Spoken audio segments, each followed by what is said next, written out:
ஒரு புரிதல் உண்டாகட்டும். Thank you Lord Jesus.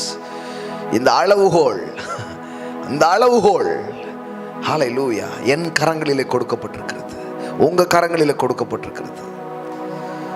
ஜீவனுக்கும் தேவ பக்திக்கும் வேண்டிய எல்லாவற்றையும் அவர் கொடுத்து வைத்திருக்கிறார். ஆனால் வேதம் சொல்லுகிறது, அவரை அறிகிற அறிவிலே நீங்கள் விருத்தி அடையும் பொழுது அதை நீங்கள் அனுபவிக்க ஆரம்பிக்கிறீர்கள். அவன் என் நாமத்தை அறிந்திருக்கிறபடியினால் நான் அவனை உயர்ந்த அடைக்கலத்தில் வைப்பேன். That's your revelation level is determine your receiving level. Yes, your revelation is measurement of your life. வேதம் சொல்லுகிறது, ஜீவனுக்கும் தேவ பக்திக்கும் வேண்டிய யாவற்றையும் 2 பேதுருவில் வாசிக்கிறோம், எல்லாவற்றையும் அவர் கொடுத்திருக்கிறாராம். கொடுக்காது எதுவுமே கிடையாது. ஆனா எப்படி ஒரு மனிதன் அதை பெறுகிறானா? வேதம் சொல்லுகிறது, கர்த்தராகிய இயேசுவை அறிகிற அறிவினாலே கிருபையும் சமாதானமும் பெருக கடவுது.